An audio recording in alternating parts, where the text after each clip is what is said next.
અરવલ્લી જિલ્લાના ખેડૂતો માટે આનંદના સમાચાર। માલપુર અને મેઘરજના ખેડૂતોને ફાયદો થશે। માલપુરના વાત્રક ડેમમાં સિંચાઈ માટે પાણી છોડવામાં આવ્યું છે।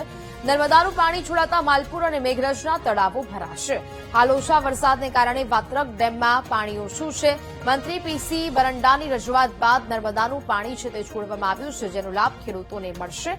અરવલ્લી જિલ્લાના ખેડૂતો માટે આ સારા સમાચાર છે।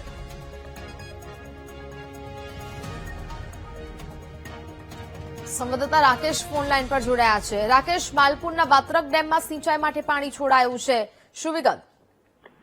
જી ચોક્કસથી નેહા, અરવલ્લી જિલ્લામાં ગત વર્ષે આ જે વરસાદ છે તે વરસાદ 50% ઓછું વરસાદ વરસ્યો, જેના કારણે હાલ જે ડેમો છે તે ડેમોની જે સપાટી છે તે તળિયા બરાબર આવી છે। ત્યારે હાલ જે મંત્રી પીસી બરંડા દ્વારા જે રજૂઆત કરવામાં આવી હતી તેના પગલે માલપુર મેઘરાજના ખેડૂતો માટે સારા સમાચાર સામે આવ્યા છે।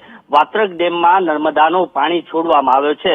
નર્મદાનું પાણી માલપુર અને મેઘરાજના તળાવો ભરવા માટે છોડવામાં આવ્યું છે। હાલ ઓછા વરસાદના કારણે ડેમના તળિયા હાલ નીચે હતા, તેના કારણે ક્યાંક ને ક્યાંક જે રીતે મંત્રી દ્વારા જે રજૂઆત કરવામાં આવી હતી તેના કારણે જે ડેમમાં નર્મદાનું પાણી છોડાતા ખેડૂતો માટે હાલ જે ઘઉં, બાજરી, સોયાબીન જેવા પાક છે તે પાક માટે હાલ ક્યાંક ને ક્યાંક તેમને જે પાણી મળશે તેના કારણે ખેડૂતોને એક આશા જાગી છે। જી બિલકુલ રાકેશ, જાણકારી બદલ આભાર।